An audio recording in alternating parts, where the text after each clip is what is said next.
Doctor Marulanda, ¿cuál es su balance sobre la gestión que ha tenido el gobierno? Ya nos dan algunos elementos allí, pero usted también la vive desde otra perspectiva, desde el legislativo. Cuéntenos cuál es esa percepción desde allí también. Sí, Jaime.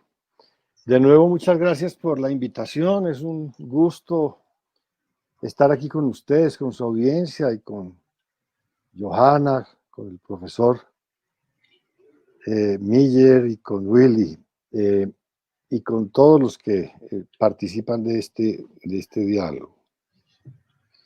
Bueno, ya han dicho ustedes, han puesto sobre la mesa como las piezas claves de la respuesta a esta pregunta. Yo quisiera aportar un enfoque al respecto, porque efectivamente aquí hay un tema evidente de una atención muy precaria del Estado a la ciudadanía, muy precaria, sobre todo en las condiciones de desigualdad de esta sociedad y teniendo ese espectro gigantesco de pobreza y de situación de vulnerabilidad de las familias y de los hogares colombianos, que es una realidad muy conmovedora y muy dura y que, digamos, nos toca a la reflexión y a la necesidad de reaccionar, porque este país no puede seguir en estas condiciones de desigualdad que trae de tiempo atrás. Efectivamente ha habido una atención mínima. Esa respuesta del ingreso solidario es ridícula, es una limosna, son 160.000 pesos por hogar, que da, de acuerdo con los estándares del DANE, de 3.3 personas por hogar, da un subsidio de 1.600 pesos diarios por persona. Y ¿a quién se le ocurre que una persona puede vivir con 1.600 pesos diarios?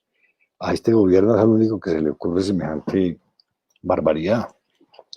Y ya lo han hablado también ustedes, Johanna lo puso sobre la mesa, las condiciones, digamos, ambientales en que se ha generado todo este confinamiento y todo el problema de violencia intrafamiliar, que ha sido una cosa muy conmovedora, muy triste, porque en medio de la pobreza, de las tensiones, de la escasez, pues el confinamiento frente a las necesidades de los niños y de los ancianos y de las mujeres y de toda la familia, genera esas reacciones psíquicas de violencia intrafamiliar que son pues un drama y que han producido pues todo un balance trágico y socialmente inaceptable para el país, porque es una situación muy generalizada.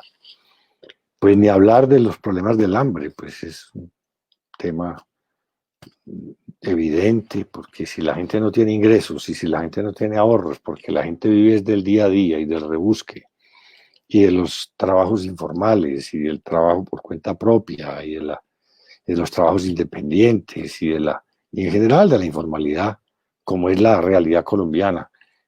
Y adicionalmente, si las empresas son empresas vulnerables, pequeñas, microempresas, micronegocios, pequeñas empresas, medianas empresas, que no resisten un confinamiento de esta naturaleza, pues se genera toda una destrucción de esa estructura empresarial, se genera toda una destrucción del empleo y digamos que el mapa de pobreza se amplía en una forma pues impresionante e impactante. Y finalmente, pues el tema del manejo financiero, que es vergonzoso, pues es decir, toda una superestructura bancaria y financiera aprovechándose del manejo de recursos que son necesarios, que estén en las manos de la gente y que están en manos de esa maraña y de ese laberinto financiero. Eso pues ya coloca las cosas en una situación pues más indignante todavía y de más molestia social y de más molestia para este país. Ese, en síntesis, ustedes ya lo han puesto sobre la mesa. Yo quiero agregar solamente el siguiente enfoque, y que tiene que ver con la gente, desde el punto de vista de, digamos, de las responsabilidades políticas que todos tenemos con relación a este país. Este país nos pertenece a todos, los destinos de este país los decidimos entre todos. Lo que pasa es que a lo largo de muchos años, de décadas, la ciudadanía no ha tenido conciencia de la importancia que tiene su participación reflexiva en los procesos políticos. La gente no tiene claridad de que su voto es el que determina la suerte de esta nación. Y entonces hay venta de votos, entonces hay electores que caen en la trampa de las maquinarias políticas, de las promesas, del clientelismo político, o cantidades ingentes de personas que simplemente son indiferentes a sus procesos y no participan y no votan. Pues a las consecuencias las estamos viendo. Todo esto que acabo de decir y que acabamos de oír de los compañeras y compañeros que estamos en este panel, pues es el fruto de una dirigencia política equivocada para la realidad de esta nación, elegida por la gente, curiosamente, paradójicamente, elegida por la gente. Porque ese presidente de la República que tenemos y por supuesto todo su gobierno y las mayorías en el Congreso son elegidas por la gente. Y entonces ahora, ¿a quién se le reclama? Si fue la gente la que los eligió y los puso allá. Entonces la reflexión va a esto. Necesitamos una reacción ciudadana hacia adelante en el sentido de que piensen muy bien a quién le entregan el país, a quién le entregan su destino, su futuro, sus intereses, su Estado. El Estado nos pertenece a todos, los colombianos y las colombianas, es de nosotros. Esa plata que está ya en la Tesorería General de la Nación y que la están manejando en esos bancos, eso no es del presidente de la República, ni eso es del ministro de Hacienda, eso es de la gente. Y entonces, ¿a quién le va a entregar la gente en el futuro su plata, sus impuestos, su Estado, su poder del Estado? Eso es importante ponerlo sobre la mesa y ponerlo tocando el dedo en la llaga, tocando la llaga con el dedo, diciéndole a la gente, esta realidad que tenemos política ya, que nos duele tanto, que nos molesta tanto, de personas ajenas a las necesidades del pueblo colombiano, que no les llega el mensaje del hambre, que no les llega el mensaje de la violencia intrafamiliar, que no les llega el mensaje del desempleo, de la informalidad, de la angustia, y que no les llega la indignación por el manejo tan criticable de los recursos de los colombianos a través de privilegios y de sistemas financieros que no se traducen en servicios a la gente. Pues hombre, que todo eso sea un mensaje contundente de que esto hay que cambiarlo y que hay que cambiar estos dirigentes y que cada que haya elecciones hay que pensar muy bien a quién se elige para salir de esta trampa en la que estamos. Ya más claramente en medio de este escenario que ya propusimos, de este contexto, la propuesta del ingreso, la renta básica que se viene impulsando. 54 senadores están con esta propuesta que propone el ingreso de un salario mínimo legal vigente para 30 millones de personas, unos 9 millones de hogares en Colombia por 3 meses prorrogables. Y bueno, quiero que ondemos allí en qué consiste esta propuesta, ya teniendo algunos elementos del por qué se propone, ¿no? Pero también ahondar, si se quiere, en algunos elementos del por qué proponer esta propuesta y en qué consiste, senador, que nos explique acá a las personas que nos están viendo también, y a todos y todas. Senador, tiene usted la palabra. Sí, Jaime, con mucho gusto. A ver, somos 54 senadores. Yo he impulsado este proceso desde el Partido Verde, desde la bancada de Senado del Partido Verde, pero están 9 partidos políticos, eso es muy importante, y entre todos hemos hecho esta construcción. ¿De qué se trata? Hombre, llega un enemigo de la especie humana que no discrimina ni en color de la piel, ni en religión, ni en ideología, ni en clase social, ni en nacionalidad, ni en nada. A toda la humanidad, en todo el planeta, les llega un enemigo mortal que se llama el coronavirus o el COVID-19, que es un virus, una pandemia mortal, que mata a seres humanos y los mata por todo el planeta. Repito, sin distingo ninguno. La reacción inicial en todo el mundo de la humanidad frente a esa amenaza es encerrémonos en la casa. Que el virus se quede en la calle y no lo entremos a la casa. Y no salgamos a buscarlo para que no nos contagie y no haya aquí una mortandad. Pero entonces, quien se encarga de dirigir todo esto, pues es el presidente de la República como jefe del Estado. El Estado colombiano, yo fui miembro de la Asamblea Constituyente, es muy importante poner en claro esto. El Estado colombiano le pertenece al pueblo colombiano, a todos nosotros, a todas las personas que andamos por aquí, por este país, que nacimos aquí, que somos de aquí, mujeres, hombres, de todas las regiones y de todas las clases sociales y de todas las ideas y de todas las religiones y de todos los colores. Somos dueños del Estado. El Estado, la soberanía del Estado radica en el pueblo, dice la Constitución. Entonces, el pueblo le entrega la administración del Estado a un presidente de la República que lo elige por el voto y se llama jefe del Estado. Y ese señor se le dice, el pueblo le dice en la Constitución, le dice, usted tiene una obligación fundamental, que es proteger la vida de las personas en este país. Y le entrega, por supuesto, el presupuesto y le entrega, perdón un segundo,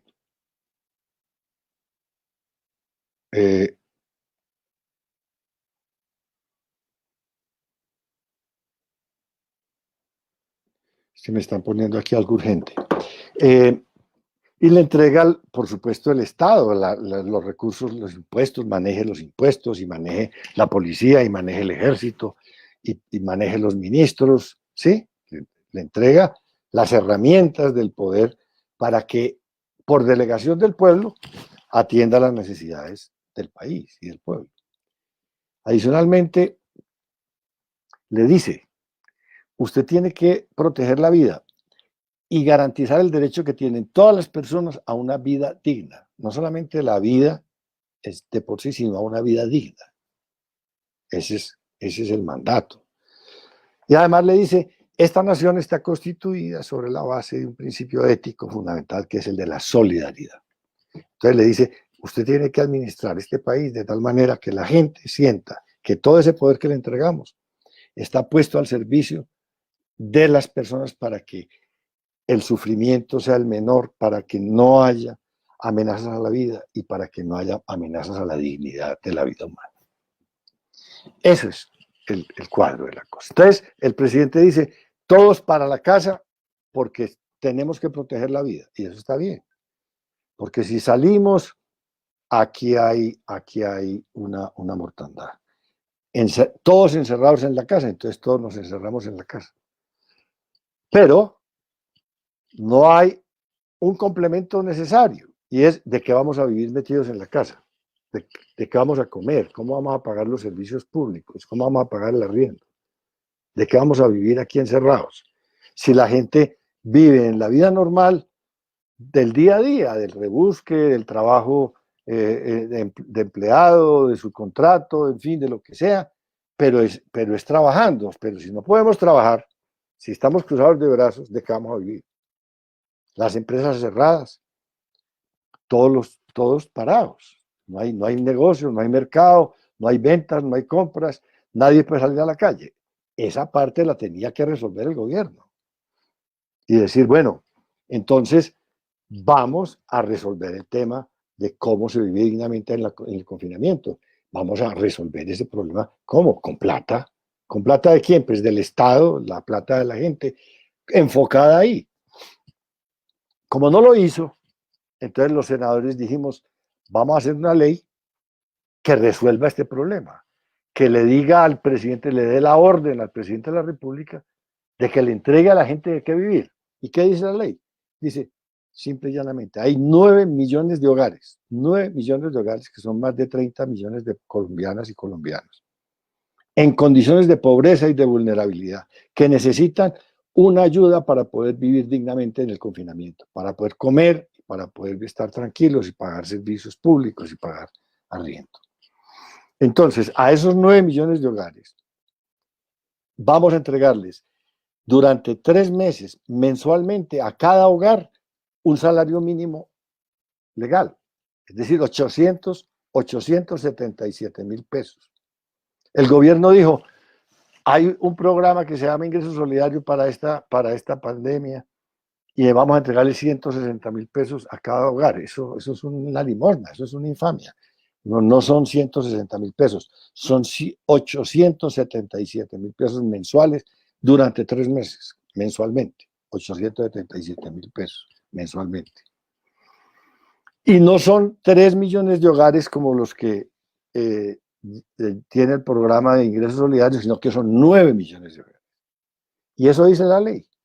La ley dice, el gobierno, el Estado le entregará a 9 millones de hogares en condiciones de pobreza y vulnerabilidad un salario mínimo de 877,000 pesos mensuales durante 3 meses para que pueda vivir dignamente. Esta ley se llama la ley de renta básica de emergencia. Es decir, es para la emergencia. Es un salvavidas que se tira a un pueblo que está naufragando, que se está ahogando en la pobreza, en la desesperación, en el confinamiento, para que pueda sobrevivir dignamente. Además, ¿para qué? No se desespere y se tire a la calle, a contagio y a encontrarse con el enemigo, con el virus. Porque si la gente no tiene con qué comer dentro de la casa, se desespera y se sale a ver cómo hace para llevar el sustento a la familia.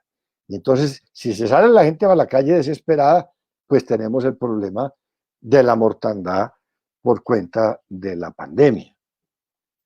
Esa es la ley, y así la presentamos, la firmamos 54 senadores de 9 partidos políticos, y estamos luchando para que se apruebe, para que esto pueda ser una respuesta eficaz, aunque ya tardía, porque ¿qué vamos a hacer? Porque el gobierno hubiera podido hacer esto y se lo propusimos hace 3 meses. Le dijimos, señor, haga esto, firme un decreto creando esta renta básica mínima, esta renta básica de emergencia, créela por un decreto y de un día para otro hubiera estado repartiendo la plata a las familias. No quiso, no lo aceptó. Dijo, no, yo no quiero hacer eso, yo no voy a hacer esto.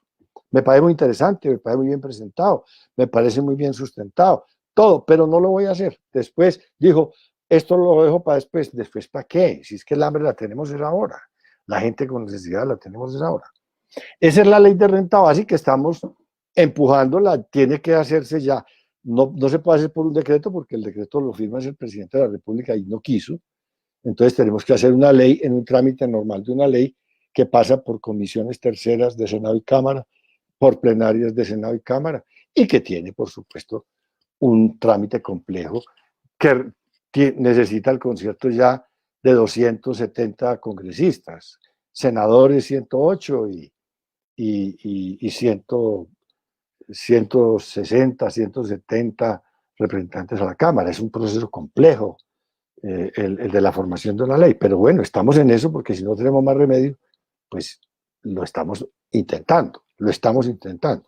No es fácil, es muy difícil, pero ahí estamos, haciendo lo posible y sobre todo despertando una conciencia en el pueblo de que exija y de que nos ayude a exigirle al gobierno que dé esta respuesta, porque es que la gente se nos está muriendo de hambre y es el pueblo nuestro. Esto es una situación indigna, que indigna a la nación, Nosotros no podemos pasar a la historia como unos colombianos gobernados desde la indiferencia.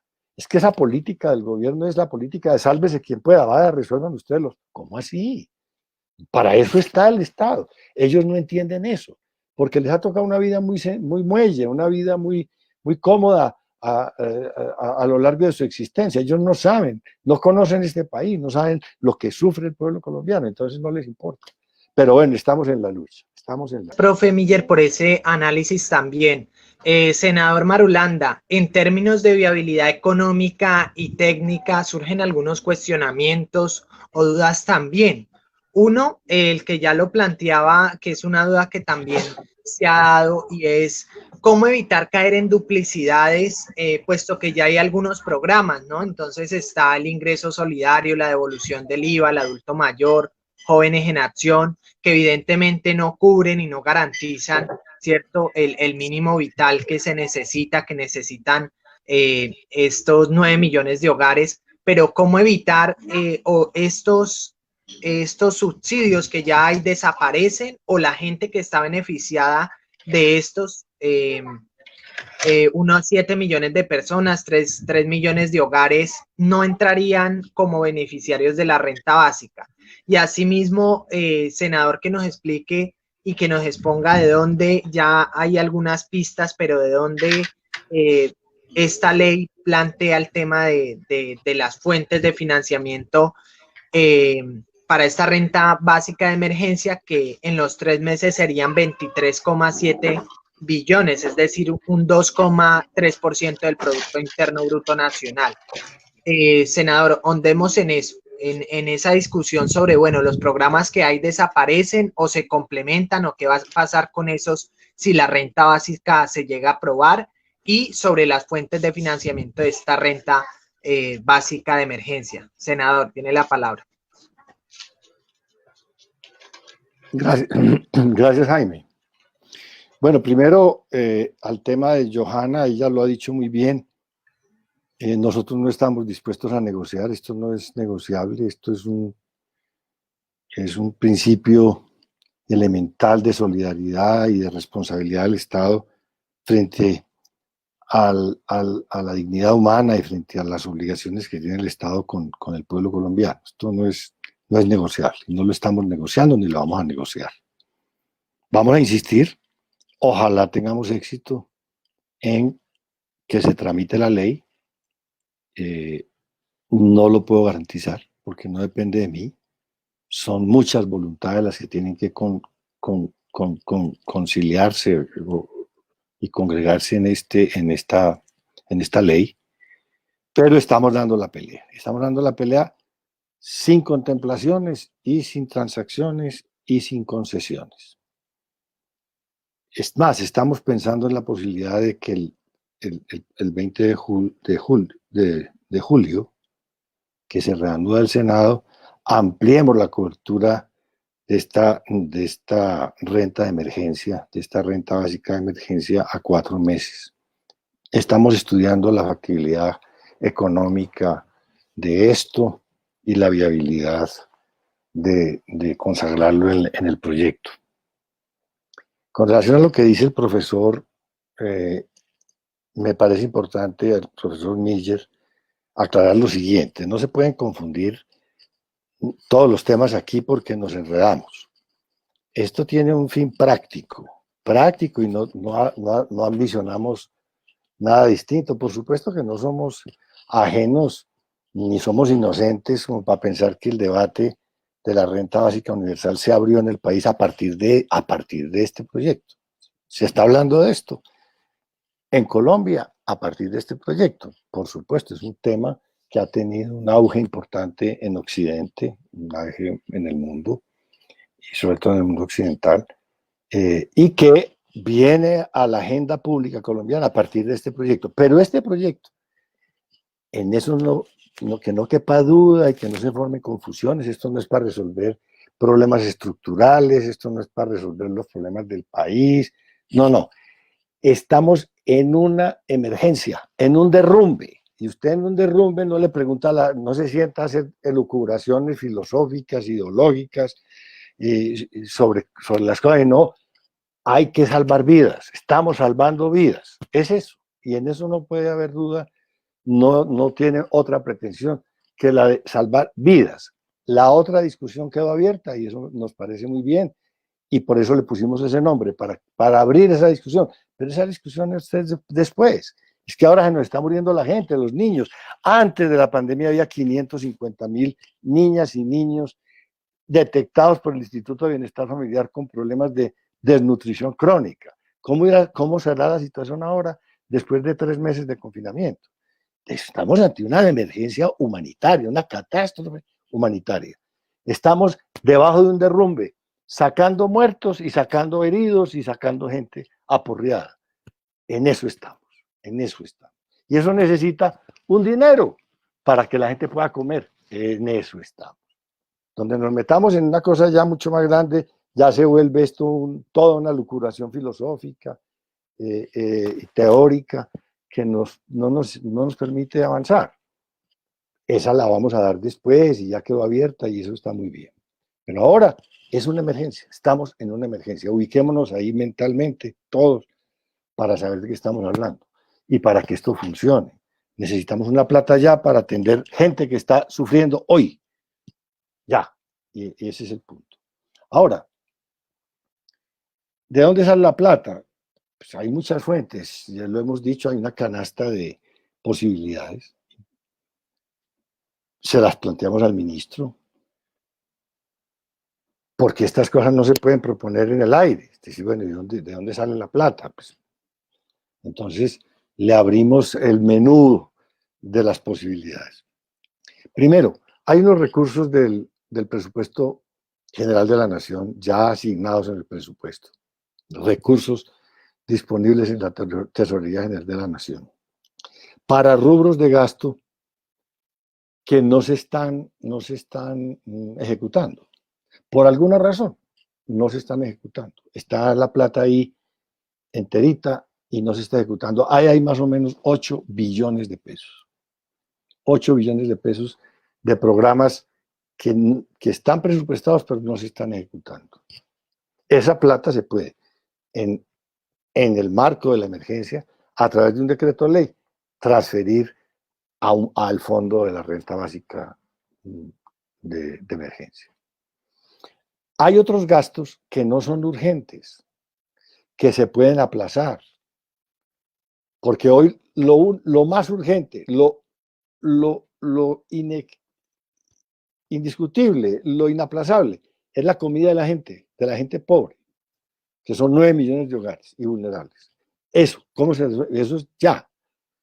Entonces, aquí no hay puentes, aquí no hay carreteras, aquí no hay inversiones más prioritarias que esa. Primero, el ser humano, la dignidad del pueblo colombiano, el sustento. Porque es que, acordémonos, si a usted lo meten a la cárcel porque cometió un crimen, a usted le llevan al calabozo, el Estado que lo metió a la cárcel le lleva al calabozo desayuno, almuerzo y comida. Eso es lo que estamos diciendo, no es más. Al pueblo colombiano nos confinaron en la casa, nos tiene el Estado que resolver el tema de la comida, para no ir más lejos. Entonces, eso vale 24 billones de pesos, la renta básica de emergencia. Ya decíamos en gastos que no se están ejecutando y que están presupuestados, hay cerca de 7, 8 billones de pesos. En gastos que se pueden postergar para el año entrante o que se pueden suprimir por innecesarios, hay otro tanto.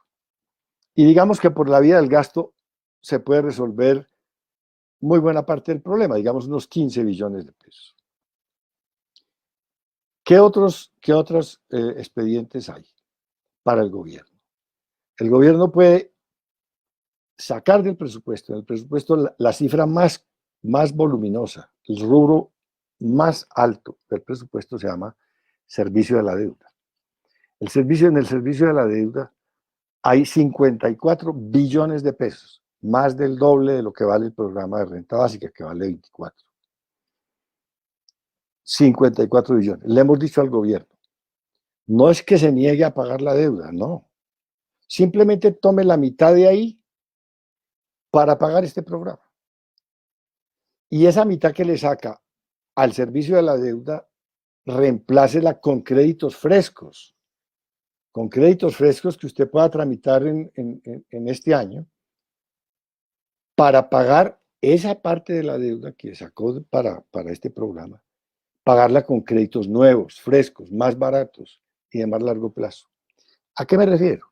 Hace 15 días el gobierno sacó al mercado financiero internacional bonos de deuda pública, deuda del Estado soberana del Estado colombiano, créditos nuevos, frescos, bonos por 2.500 millones de dólares, a los intereses más bajos que se han colocado en la historia colombiana, a los plazos más largos. 2.500 millones de dólares los colocó en 2 días. Colocó esos bonos en 2 días.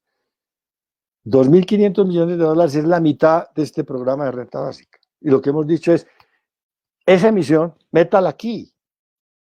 Métala aquí, ¿para qué? Para reemplazar deuda que ya le va a dar liquidez a este programa. Mientras llegan estos recursos de los créditos frescos, métalos ahí para pagar el servicio de la deuda que está sustituyendo usted para traer la plata que ya la tienen en tesorería y meterla en este programa.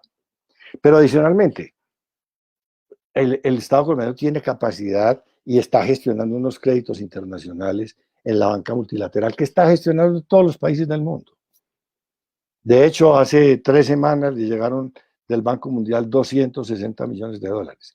Esta semana pasada les llegaron 700, o les llegan esta semana 700 millones de dólares de créditos que están diseñados y concebidos por la banca multilateral para la pandemia. Créditos blandos de largo plazo para atender estas emergencias. Hay 1.000 millones de dólares. Le hemos dicho, meta eso aquí para pagar la renta básica. Digamos que por todas esas fuentes que les he planteado, pues ya hay suficiente y más que suficiente para pagar el programa. Pero adicionalmente, el programa ya tiene de hecho 4 billones de pesos que valen familias en acción, jóvenes en acción, adulto mayor, ingreso solidario, anticipo de la devolución del IVA. Eso vale 4 billones de pesos. Métalos ahí.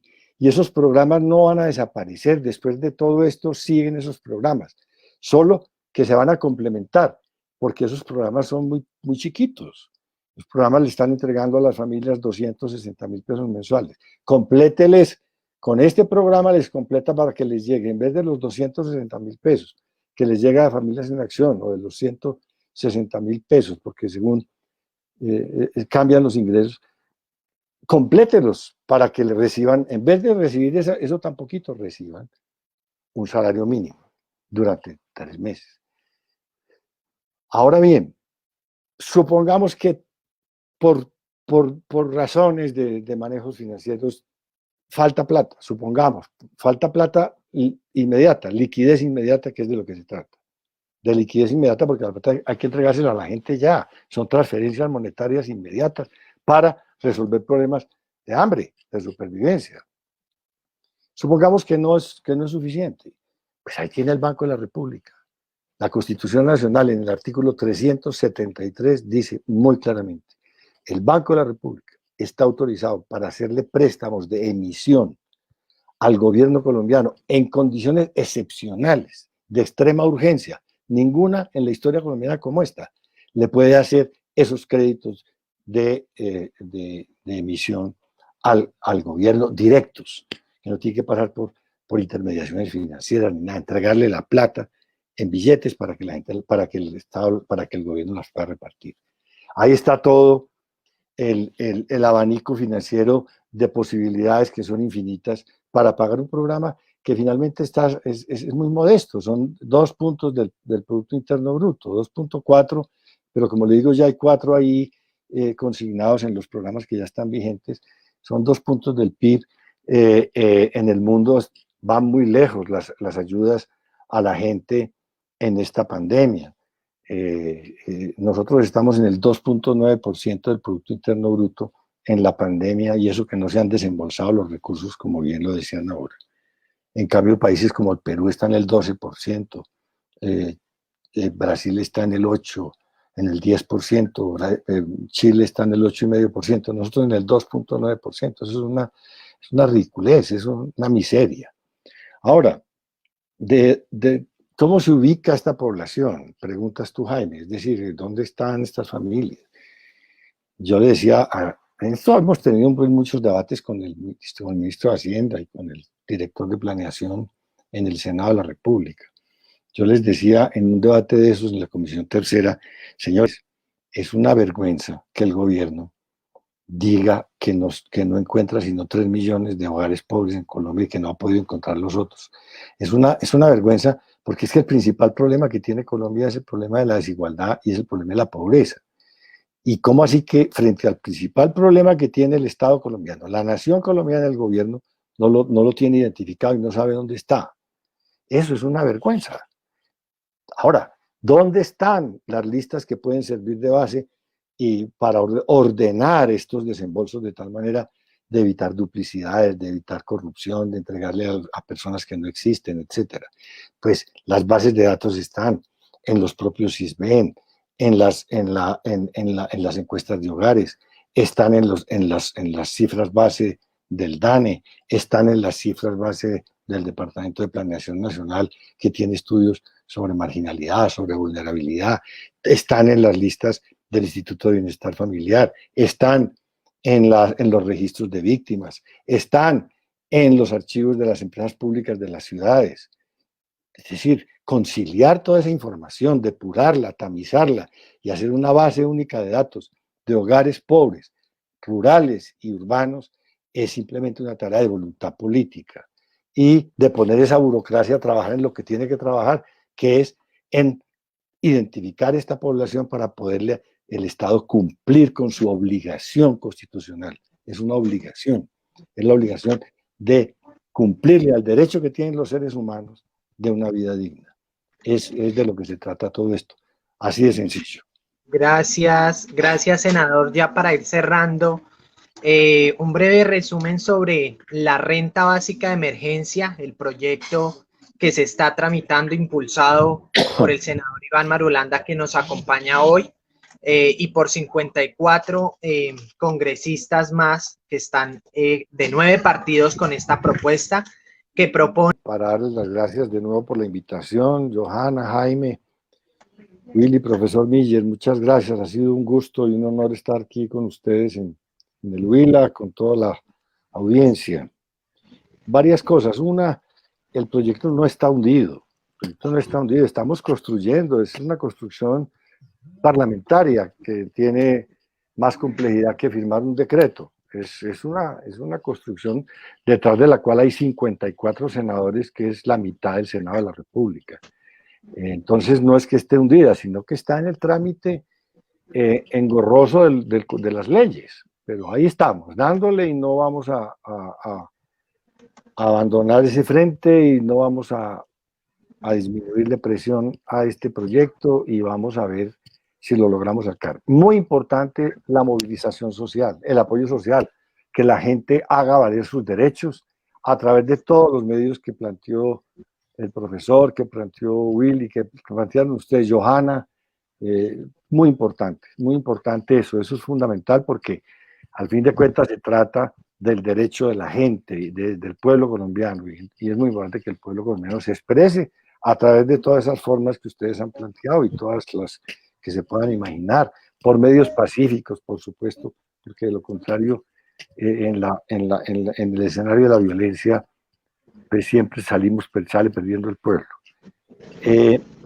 El otro tema que quiero tocar es, hombre, diríjanse a sus senadores, a los senadores del Huila, que la ciudadanía se dirija y diga, ustedes, ¿qué posición tienen allá? ¿Ustedes qué están pensando de esto? ¿Ustedes cómo están votando este proyecto? ¿Cómo lo están asumiendo en su defensa? Es muy importante la presión entonces sobre esas personas que tienen la titularidad de senadoras y senadores por el departamento del Huila, para que sepan muy bien qué está pensando el pueblo huilense sobre lo que ellos tienen sobre la mesa para decidir en el Senado ahora a partir del 20 de julio. Con relación a la pregunta de cómo se va a distribuir, eso pertenece ya a la organización administrativa del gobierno y del Estado, que es el que maneja la plata. El gobierno tiene que, en el momento en que salga esta ley, reglamentarla mediante un decreto para ya ver la parte, digamos, administrativa y funcional de este proyecto. Nosotros hemos dicho en los debates, pero eso no tiene que estar consignado en la ley, esos son temas, repito, de la organización administrativa ya del Ministerio de Hacienda y de la Tesorería General de la Nación y de todo el sistema de pagos. Pero lo hemos dicho, esto no puede ser el sistema bancario, porque es que el sistema bancario cubre a muy poquita gente. Este no es un país bancarizado, la banca no está hecha para el servicio público, la banca está hecha para hacer negocios en el mundo, alto mundo de los negocios. Y eso no nos sirve, porque es que se trata de llegarle a la gente pobre que no tiene cuentas bancarias. Entonces hemos dicho que hay instrumentos como las cooperativas de ahorro y crédito que están en más de 870 municipios de Colombia. El sistema cooperativo, el sistema solidario es muy importante, las cajas de compensación, en fin, toda la trama social, la organización social, las propias tesorerías municipales, qué sé yo. Hay muchos escenarios en donde habría que hacer una coordinación para implementar rápidamente esta distribución y irrigar estos recursos que lleguen de la manera más rápida a los hogares colombianos. De nuevo, muchas gracias, mucho ánimo, ahí estamos dando la pelea, es el tema que nos tocó enfrentar en la historia a todos los que estamos vivos en este país, y de lo que se trata es poderle responder a esa historia y a las generaciones que vienen, responder la pregunta, bueno, ¿y ustedes qué hicieron en semejante situación tan trágica? ¿Cómo atendieron al pueblo colombiano? ¿Cómo atendieron el destino de la sociedad colombiana? ¿Y qué tipo de país fue el que nos dejaron?